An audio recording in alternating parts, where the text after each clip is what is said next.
Hey, third grade, in reading class, we have started to work on comparing and contrasting. And we last week looked at bagels and donuts, and we looked at those circles that overlap in the middle called a Venn diagram. And we talked about how things are the same, which is comparing, and how things are different, which is contrasting. Okay, so for this lesson, we're actually going to read this really cool book. It's called The Bat Boy and His Violin. The Bat Boy and His Violin. It's written by Gavin Curtis and it's illustrated by E.B. Lewis. And this is a really cool book because it takes place in a time in the United States when there were baseball teams only for white people and baseball teams only for black people, which was really crazy. And so we're gonna get to learn a little bit more about that in this book. And while we're reading this book, I want you guys to be thinking about how are the boy and his dad the same? How can we compare them? What do they have in common? And how are the boy and his dad different? Okay, so as we read through this story, I want you to be paying attention to the details of the story, but also be thinking about how we can compare and contrast these two characters. Okay, the boy and his dad. How are they the same and how are they different? All right, the Bat Boy and His Violin. I sashay my bow across the violin strings the way a mosquito skims a summer pond. With hardly any mistakes, Chavatsky fills the living room of our house on Tyler Road. When the back door slams and metal cleats stomp onto the kitchen floor, I know Papa is home. Is Reginald at it again? He shouts between notes. Hush up, Mama says, I just love this one. Cooped up inside all the time, it's a wonder that boy don't sprout mushrooms. I try to play louder than Papa's voice by sawing the music hard. He sometimes comes home in a bad mood because he's the manager of the Dukes, the worst team in the Negro National League. So far, the 1948 season has been the toughest yet. Papa's even having trouble booking games the team is likely to lose. He says it's because all his best hitters and fielders are going over to play for white teams, the way Jackie Robinson did last year.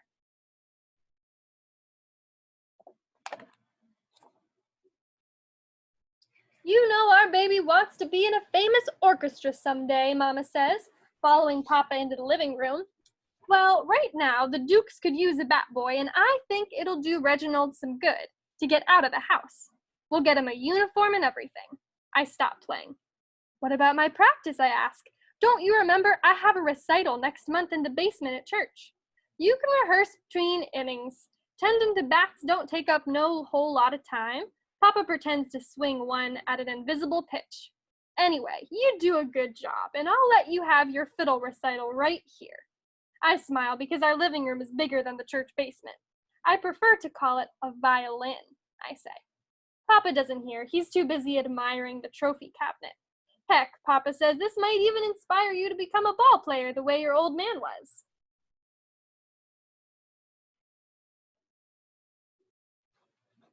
So it seems like his dad is really excited about baseball, and he is really excited about the violin.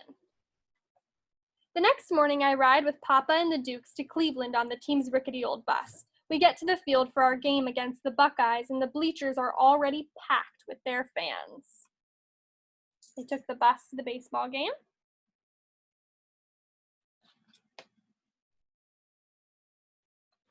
Mr. Forrest, the shortstop, is the first one up.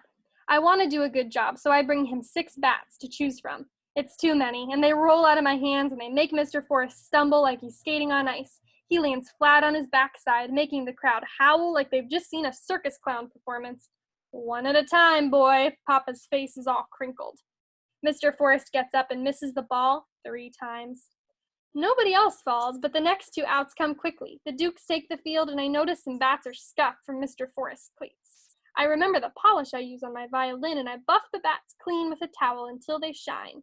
I lean them with the other ones evenly in a row against the fence, standing beside them ready for when it's the Duke's turn to bat again, praying nothing more goes wrong.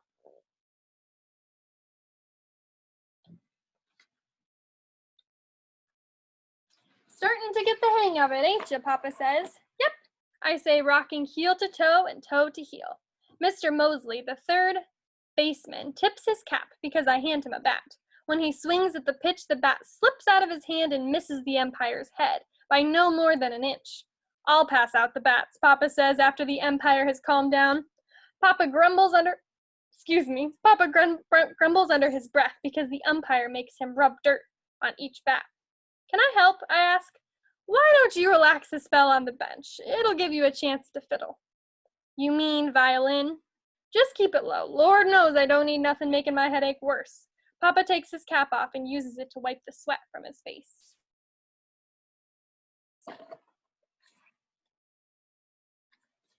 I play Swan Lake, the way I feel, sad and quiet. But I'm not clumsy with my violin. I'm careful, glancing only one time at the music I know by heart. In the last measure, I pull my bow slowly to hold the final note long. That sure was something pretty, said Mr. LaRue, the center fielder who was waiting on deck. Kinda makes the hairs on the back of my neck do a jig. Thank you, I say, a little embarrassed that anyone had listened.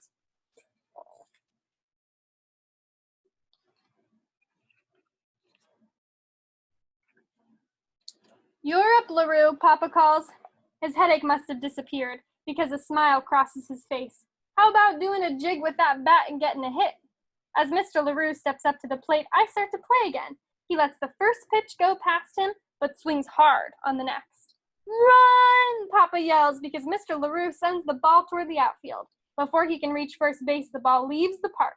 He takes his time and does a kind of hop around the field while I play until he gets back to home plate. He did really good.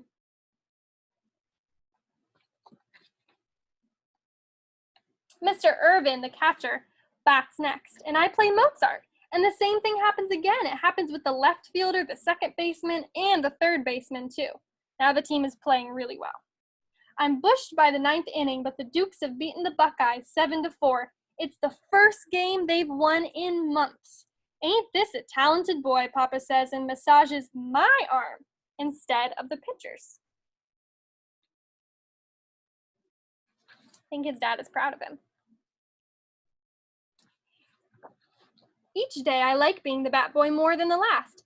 Papa handles the bats and he lets me play my violin as much as I want.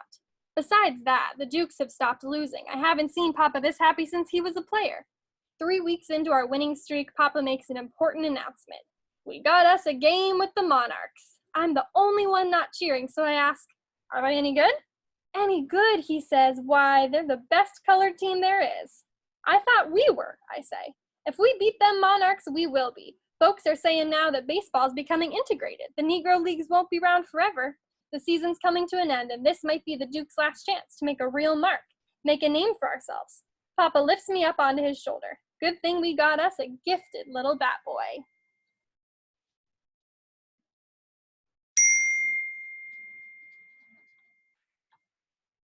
The night before the big game, Papa can't find a hotel in town that will accept the Dukes.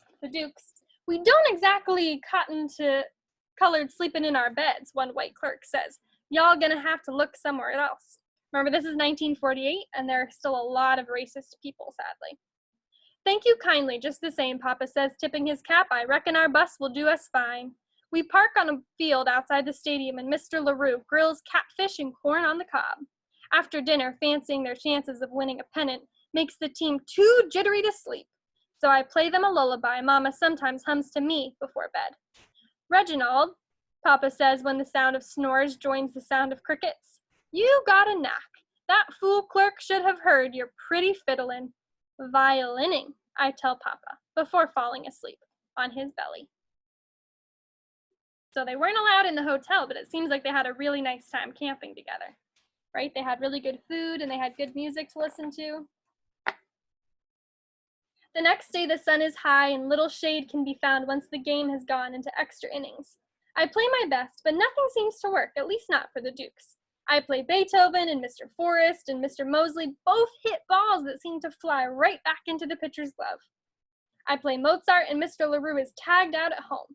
But when I play Bach with the game tied, 2 outs, and Papa very nervous, Mr. O'Neill from the Monarchs knocks a high, curling wallop into deep left field.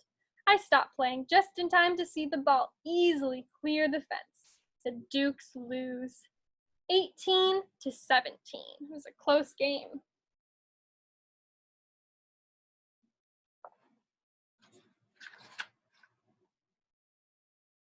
The team congratulates the monarchs and heads for the showers. No one says anything when they walk past me. Papa looks sad as he gathers up the equipment. I want to help him, but I go straight to the bus instead, wondering if the church basement is still available for my recital.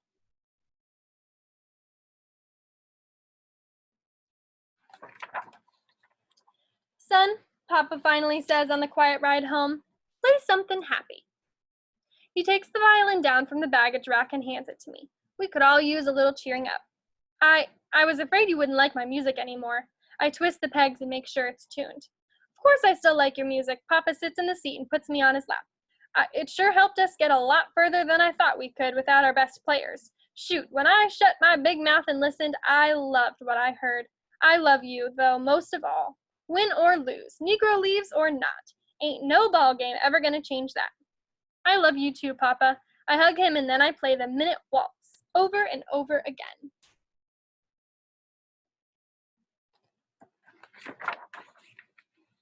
A week later, baseball season is over, and at last I perform my recital. The only sound heard through our house on Tyler Road is the softness of a Schubert sonata, with no mistakes. Mama, Papa, the Dukes, and their wives fill the first 4 rows of our crowded living room. You folks must be right proud of Reginald, I hear Mr. LaRue whisper. He sure plays a powerful fiddle. Papa smiles and puts his arm around Mama. Sure does, he says, except we prefer to call it a violin. Alrighty, and that's our story. So while I bring up this Venn diagram, I would love for you to go ahead and tell somebody next to you, or if you're working by yourself, just say it out loud. What is something that makes the boy different than his dad?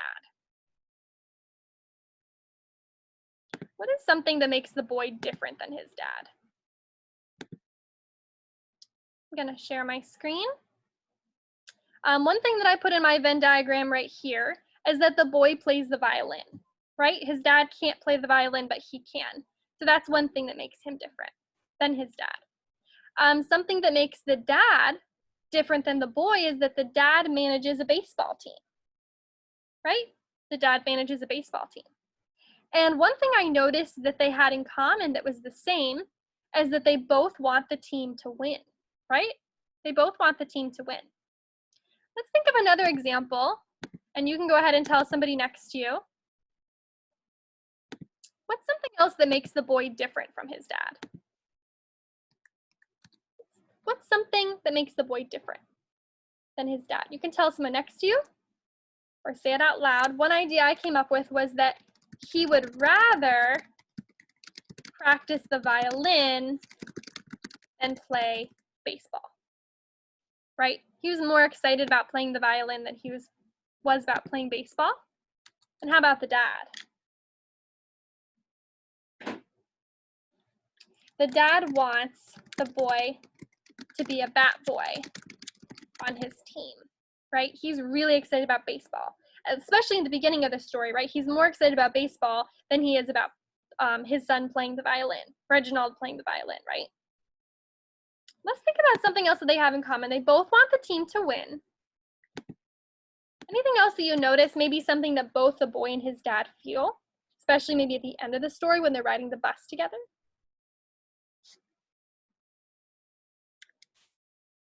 Okay, I'm sure you probably came up with some really good ideas.